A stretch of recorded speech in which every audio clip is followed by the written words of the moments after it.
42% రిజర్వేషన్లు రావాలంటే ప్రభుత్వం చెప్పినటువంటి బీసీ లెక్కలు కరెక్టే అని ఒప్పుకోవాల్సిందే. ప్రభుత్వం ఈ మధ్య చేసినటువంటి కులగణన లెక్కలు కరెక్టే అని ఒప్పుకోవాల్సిందే. లేదంటే ఒంగోబెట్టి గుద్దుతా. ఇది సీఎం రేవంత్ రెడ్డి ఈ మధ్యకాలంలో చేసినటువంటి సంచలన వ్యాఖ్యలు. మరి ఈ మధ్యకాలంలో చూస్తే మాత్రం బీసీ నినాదం అనేది ప్రస్తుత రాజకీయాల చుట్టూ తిరుగుతుంది. మరి ఇట్లాంటి టైంలో మరి ఈ కులగణన లెక్కలు కరెక్టా రాంగా, ఇదే అంశం మీద మనం చర్చిద్దాం. మనతో పాటు Telangana BC welfare association president Jajula Srinivas Goud ఉన్నారు. మాట్లాడి చాలా విషయాలను తెలుసుకుందాం. నమస్తే అన్న. నమస్తే. సో అన్న, మరి కాంగ్రెస్ ప్రభుత్వం చేపట్టినటువంటి కులగణన సర్వే పూర్తయింది కంప్లీట్గా. సో 2-3% ఏదో తక్కువ ఉంది అన్నప్పటికీ కూడా అది కూడా కంప్లీట్ అయింది. మరి అది కరెక్ట్ అంటారా, రాంగ్ అంటారా? రాంగ్ అంటే మరి 42% రిజర్వేషన్లు రావంట. కులగణన విషయంలో ముఖ్యమంత్రి రేవంత్ రెడ్డి గారు చేతగాని మాటలు మాట్లాడుతారు. ముఖ్యమంత్రి పీఠ మీద కూర్చొని పచ్చి అబద్ధాలు మాట్లాడడం, కనీసం లెక్కలు కూడా రావని నాకు అనిపిస్తుంది. అధికారులన్నా చెప్పేటువంటి లెక్కలని నాలే తనకు తానన్నా కనీసం తెలుసుకోవాలి. ఎంత అబద్ధం మాటలు మాట్లాడుతుందంటే 2014లో జరిగినటువంటి సమగ్ర కుటుంబ సర్వే అది అధికారికం కాదు, దాన్ని పరిగణలోకి తీసుకోలేమని అంటున్నాడు.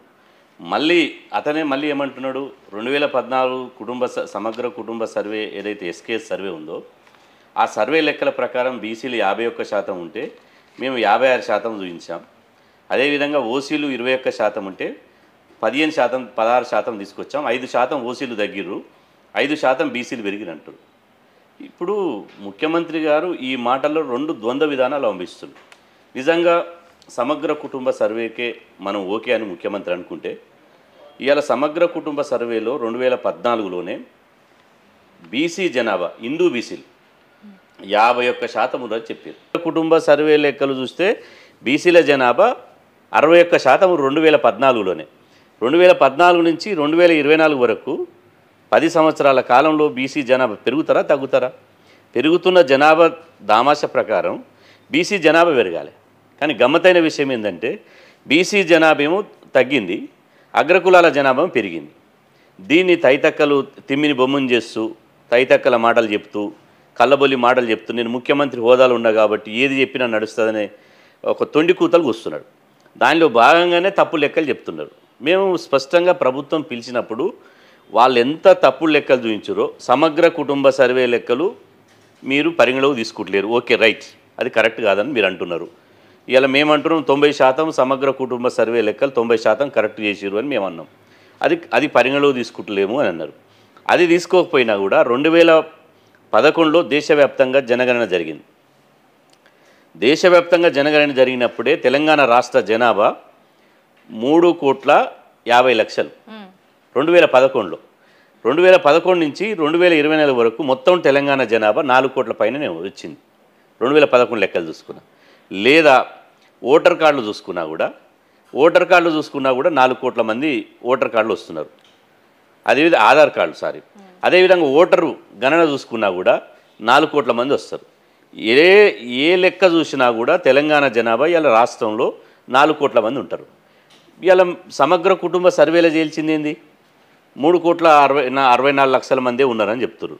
అంటే ఈ 30 లక్షల మంది ఎక్కడ పోయిర్రు అంటే ఇవాళ బీసీ జనాభా 16 లక్షల మంది తక్కువ చూపించారు.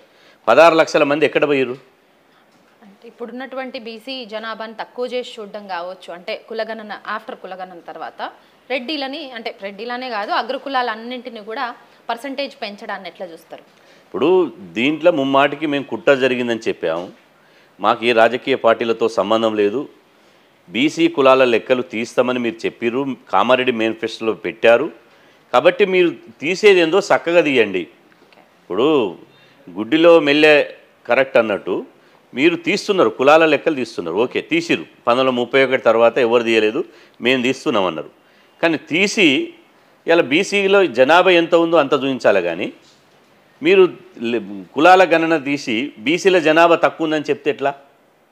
ఇప్పుడు ఏ ఊరు చూసుకున్నా కూడా ఒక విలేజ్ని యూనిట్గా తీసుకుంటే కూడా ఏ విలేజ్లో అయినా మినిమం బీసీల జనాభా 60% ఉంటుంది ఏ లెక్కన చూసుకున్నా కూడా. మరి మీరు చివరిగా తేల్చింది ఏంటంటే బీసీ జనాభాను తక్కువ చేసి చూపిస్తున్నారు. తర్వాత హిందూ బీసీలు ముస్లిం బీసీలు అన్నారు. హిందూ బీసీలు ఏంది, ముస్లిం బీసీలు ఏంది, బీసీ జాబితాలో ఉన్న కులాలన్నీ బీసీలకే వస్తాయి. మరి బీసీ కింద క్రిస్టియన్స్ ఉన్నారు, బీసీసీ కింద మరి బీసీ క్రిస్టియన్స్ అని చూపిస్తారా? బీసీఏలో సంచార జాతులు ఉన్నారు, బీసీ సంచార జాతులను చూపిస్తారా? అంటే ప్రభుత్వం వాళ్ళు కనీసం దీని మీద కొంత అవగాహన లేదు. అవగాహన ఉన్నటువంటి వాళ్ళు చెప్తే వినేటువంటి పరిస్థితి లేదు. ఇలా ప్రాథమికంగా కులగణన చేసేటప్పుడే 56 ప్రశ్నలు అఫీషియల్గా వేశారు.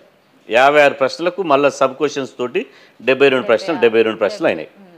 72 ప్రశ్నలు వేయడం మూలంగా కులగణనలో నమోదు కావాల్సినటువంటి పబ్లిక్ ఇలా మీరు చూడండి, ఫోను మనం ఎవరికైనా చేస్తే కాలర్ టోన్ వస్తుంది, సైబర్ నేరగాలు ఉన్నారు, మీ కోడ్ చెప్పొద్దు, అది చెప్పొద్దు, మీ బ్యాంక్ అకౌంట్ కాజేస్తారు, అది చేస్తారు. మరి వానికి బ్యాంక్ అకౌంటు ఎంత ఉంది, వాని భూములు ఎంత ఉన్నాయి, దాని ఆస్తులు ఎంత ఉన్నాయి, అదేవిధంగా ఆధార్ కార్డు నెంబర్ ఎంత, ఈ అన్ని 190 ప్రశ్నలు మీకు ఎందుకు? బీహార్ రాష్ట్రంలో కులగణన చేసినప్పుడు కేవలం 17 ప్రశ్నలు మాత్రమే అడిగారు. కాబట్టి అక్కడ బీహార్ రాష్ట్రంలో 100% సక్సెస్ అయింది. ఇక్కడ 56 ప్రశ్నలు వేశారు. మీరు ప్రశ్నలు అడిగే ఎన్యూమరేటర్కు శిక్షణ ఇవ్వలేదు. ఆ తర్వాత దీనివల్ల ఎలాంటి నష్టము జరగదు అని చెప్పి ప్రజలకు అవగాహన కల్పించలేదు. ఈరోజు రాష్ట్ర ప్రభుత్వము కులగణన విషయంలో ఇలా కాంగ్రెస్ పార్టీ ఇప్పటివరకు అధికారంలోకి వచ్చినాక 200-300 కోట్ల యాడ్స్ ఇచ్చారు పేపర్లలో, టీవీలలో. కులగణన మీద విస్తృతంగా ప్రజలకు అవగాహన కల్పించడానికి విస్తృతమైన ప్రచారం చేయమని మేము అడిగినాం. కనీసం ఒక పేపర్లో యాడ్ ఇవ్వలే, ఒక టీవీలో అడ్వర్టైజ్మెంట్ ఇవ్వలే. ఎన్నికలు జరుగుతాయి, ప్రతి 5 ఏళ్ళకు ఒకసారి ఎన్నికలు జరుగుతాయి. జరిగినప్పుడు ఎన్నికలలో ఓటేసే ప్రతి పౌరుడు ఓటేస్తాడు. అయినప్పటికీ ఎన్నికల కమిషన్ ఏం చేస్తుంది?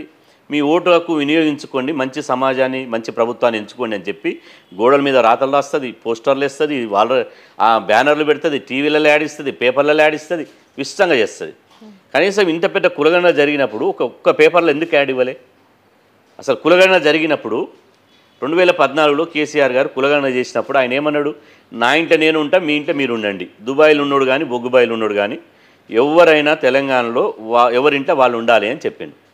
మరి కులగణన జరిగినప్పుడు ఒక పెద్ద విస్తృతమైనటువంటి ఒక ప్రభుత్వానికి ఒక ప్రియారిటీ అంశమైనప్పుడు ఒకే రోజు మంత్రులు, ఎమ్మెల్యేలు, గవర్నరు, మొత్తం ప్రభుత్వం అధినేతలు, ఎమ్మెల్యేలు, ఎమ్మెల్సీలు ఎందుకు ఒకటే రోజు చేసుకోలే కులగణన? ఓడు 15 రోజులకు చేసుకున్నాడు, ఓడు 2 నెలకు రోజు చేసుకున్నాడు. అసలు నిన్న కొంతమంది ఇంకా మంత్రులు కులగణనలో పాల్గొనలేదు. కాబట్టి కులగణన చేసేటప్పుడే మేము వాళ్ళే చెప్తున్నారు, మేము రాహుల్ గాంధీ చేయమన్నందుకే చేసినాం, మేము రాహుల్ గాంధీ చేయమన్నందుకే చేసినాం. రాహుల్ గాంధీ తినమంటేనే తింటారా? రాహుల్ గాంధీ పడుకోమంటేనే పడుకుంటారా? అంటే మీకు ప్రభుత్వానికి ఒక వ్యక్తిత్వము, విధానము, ఒక పాలసీ, ప్రజల యొక్క ఆకాంక్షలు అర్థం